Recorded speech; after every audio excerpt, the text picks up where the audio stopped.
Assalamualaikum warahmatullahi wabarakatuh. Kami dari kelompok 13 ingin mempresentasikan hasil presentasi kami. Perkenalkan, nama saya Ridwan Syahputra dan teman-teman saya nih. Boleh perkenalan? Ya, nama saya Regi Wahyu Prabowo. Nama saya Niketut Kahar. Ya, mungkin bisa dilanjut oleh Ketut. Baik. Sebelum masuk ke pengertian pengendalian organisasi itu sendiri, kita semua tahu bahwa manajemen merupakan sebuah proses untuk mengatur sesuatu yang dilakukan oleh sebuah organisasi untuk mencapai tujuan organisasi tertentu dengan cara bekerja sama memanfaatkan sumber daya yang seadanya. Sedangkan pengendalian organisasi itu sendiri atau controlling adalah salah satu fungsi manajerial seperti perencanaan, pengorganisasian, pengawasan, dan mengarahkan.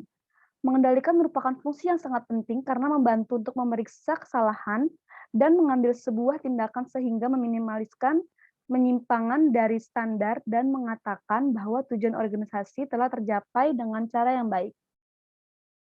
Jadi manajemen pengendalian adalah sesuatu yang mengatur yang dilakukan oleh sekelompok orang atau sebuah organisasi yang memiliki fungsi perencanaan, pengorganisasian, pengawasan, dan mengarahkan untuk mencapai tujuan organisasi tertentu dengan cara bekerja sama memanfaatkan sumber daya manusia.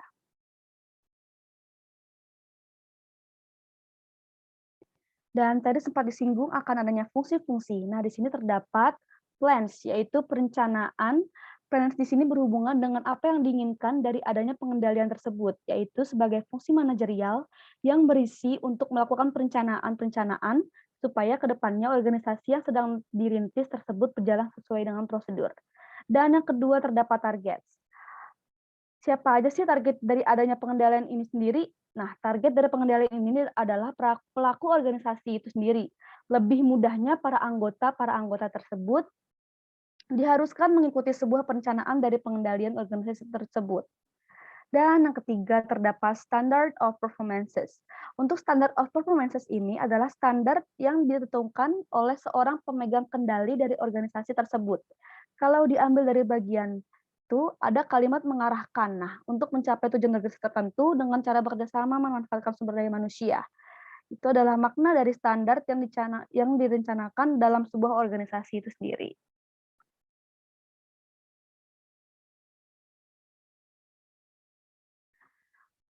Dan untuk bisa menjadi sebuah organisasi yang kompeten, seorang manajer harus melakukan pengawasan khusus pada beberapa aspek.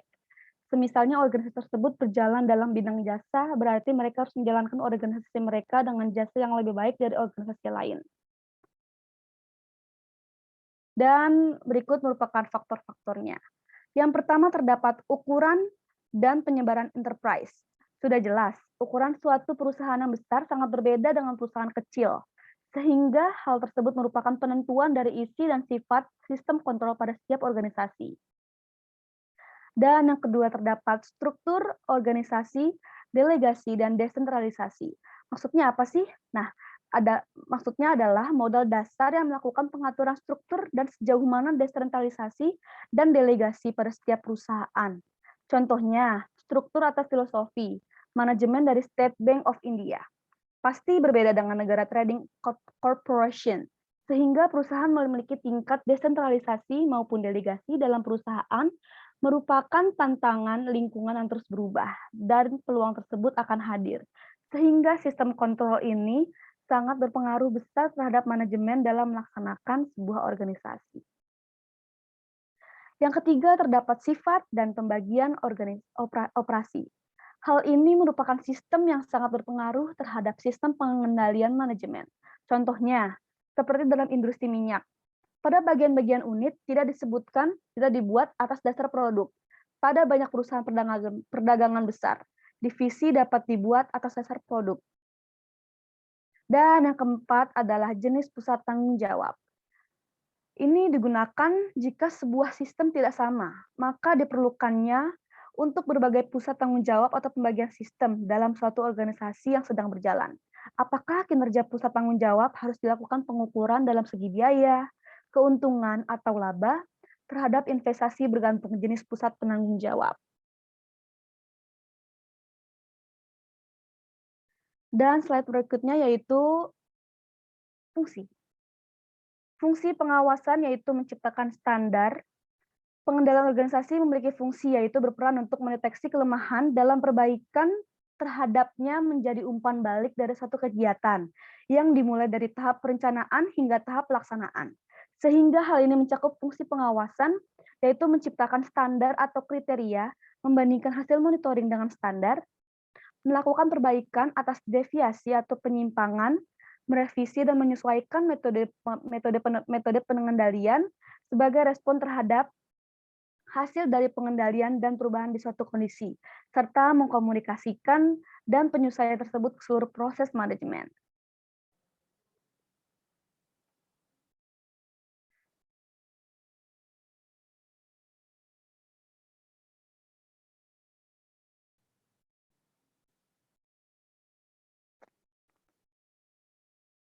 Bentar.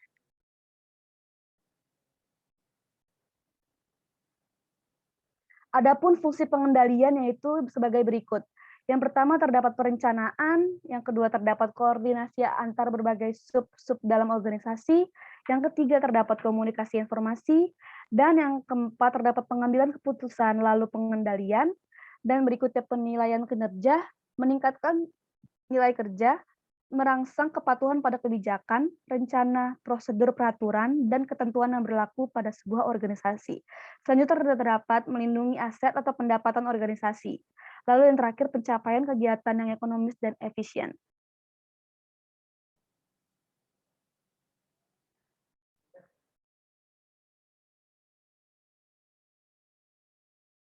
Selanjutnya akan dilanjutkan dengan teman saya yaitu Ridwan. Tujuan dibuatnya pengendalian organisasi, yaitu tentu saja untuk menghindari atau mencegah masalah timbul. Kenapa diperlukannya tujuan dalam organisasi? Karena jika perusahaan tidak dapat memberlakukan susunan sistem pengendalian manajemen yang baik, maka dampak yang terjadi yakni organisasi perusahaan akan kesulitan dalam menghadapi berbagai perubahan yang bersifat radikal, konstan, pesat, serentak, hingga perputaran roda organisasi tidak akan berjalan dengan baik dan tidak dapat membuat berbagai macam perencanaan, tidak dapat memprediksi target organisasi di masa yang akan mendatang. Next. Next.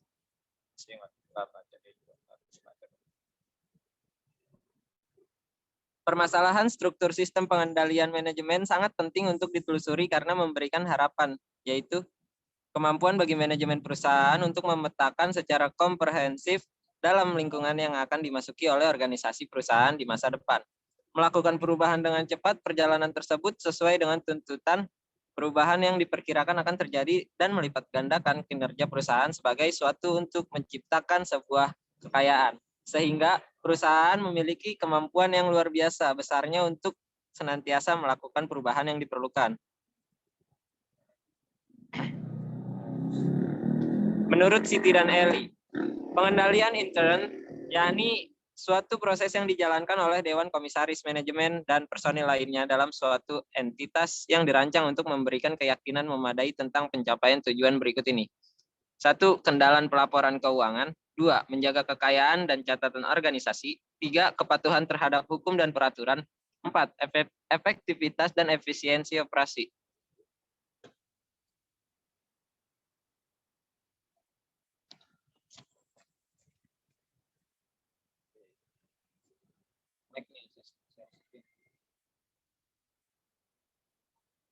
Next, bro.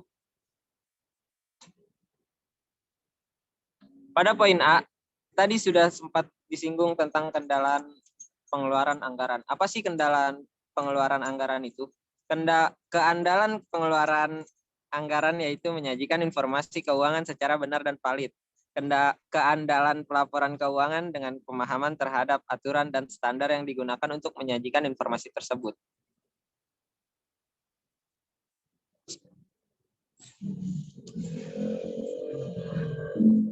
Pengendalian yang efektif memungkinkan pemimpin menentukan apakah pegawai telah melaksanakan tanggung jawab mereka secara tepat. Jika standar dibentuk secara benar dan kinerja diukur secara akurat, pemimpin tahu kapan masalah muncul, serta departemen-departemen dan individu-individu mana yang bertanggung jawab.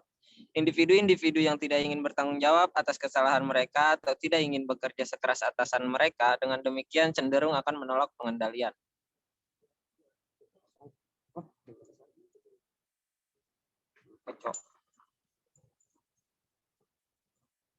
Cara terbaik untuk mengatasi penolakan terhadap pengendalian adalah dengan menciptakan pengendalian yang efektif sejak awal. Jika sistem pengendalian diintegrasikan secara tepat dengan perencanaan organisasi dan jika pengendalian fleksibel, akurat, tepat waktu, serta objektif, organisasi cenderung tidak akan memiliki pengendalian yang berlebihan. Cenderung akan berfokus pada standar-standar yang tepat dan tidak akan menyediakan balas jasa untuk inefisiensi.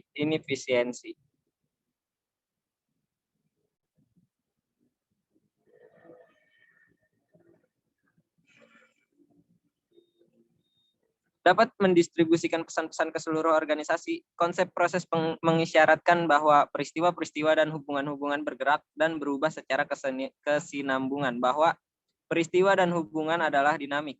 Suatu hubungan atau peristiwa dinamik melibatkan energi dan tindakan. Jadi, aliran informasi dalam organisasi adalah suatu proses dinamik, di mana dalam proses inilah pesan-pesan secara tetap dan berkesinambungan diciptakan, ditampilkan, dan diinterpretasikan.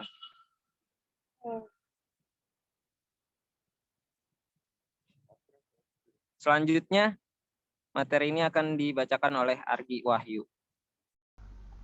Asas dalam pengendalian organisasi. A. Asas tercapai tujuan atau Prince of Assurance of Objective. Maksudnya adalah pengendalian harus tertuju ke arah tercapainya tujuan dengan melaksanakan perbaikan untuk menghindari suatu penyimpangan-penyimpangan dari perencanaan. B. Asas efisiensi pengendalian atau Principle of Efficiency of Control. Artinya, pengendalian itu efisien atau bersifat mudah bila dapat menghindari penyimpangan dari suatu rencana sehingga tidak menimbulkan hal-hal yang di luar dugaan.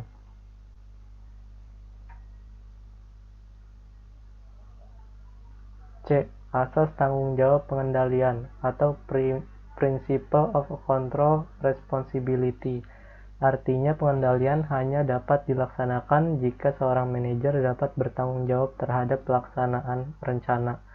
D. Asas pengendalian terhadap masa depan organisasi atau Principle of Future Control. Artinya pengendalian yang efektif harus tertuju ke arah pencegahan penyimpangan-penyimpangan yang bakal terjadi, baik sekarang maupun akan datang.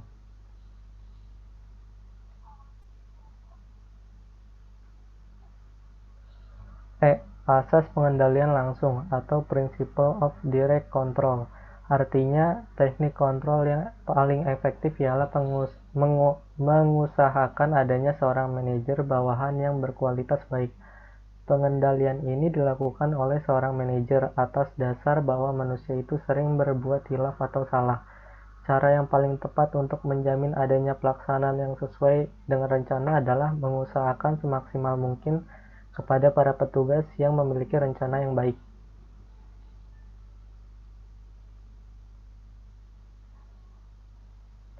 F. Asas refleksi rencana atau Principle of Reflection Plans. Artinya perusahaan harus tersusun dengan baik sesuai dengan karakternya.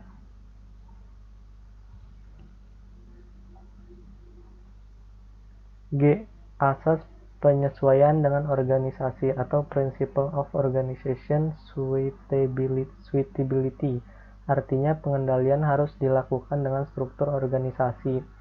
Manajer dengan bawahannya merupakan sarana untuk melaksanakan rencana.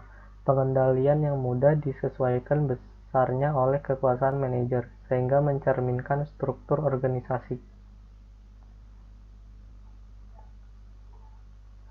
H. Asas pengendalian individual atau Principle of Individual Control. Teknik pengendalian harus sesuai dengan kebutuhan dari seorang manajer. Teknik pengendalian ditunjuk kepada kebutuhan-kebutuhan akan informasi di setiap manajer.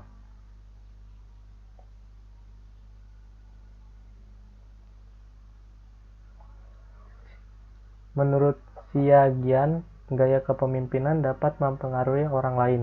Dalam hal ini, para bawahannya sedemikian rupa sehingga orang lain itu mau melakukan kehendak pemimpin. Dalam konteks ini dapat diartikan bahwa gaya pemimpin memainkan peranan yang sangat penting dalam efektivitas pengendalian.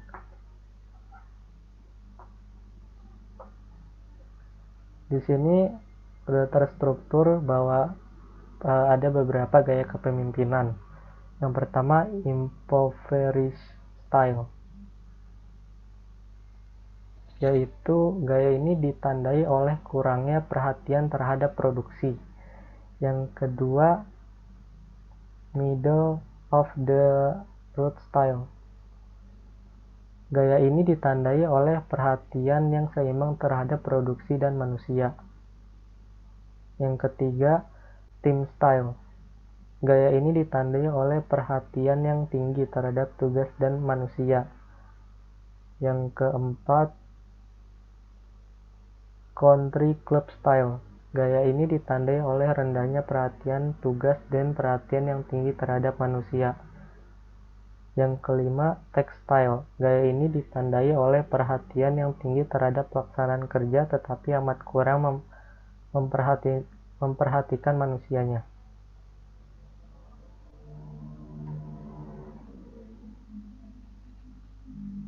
Gaya kepemimpinan memiliki peran besar dalam kontrol quality management, di mana gaya kepemimpinan ini dapat dijadikan sebagai patokan bagaimana kepuasan dan gairah kerja para pekerja berdasarkan gaya kepemimpinan tersebut.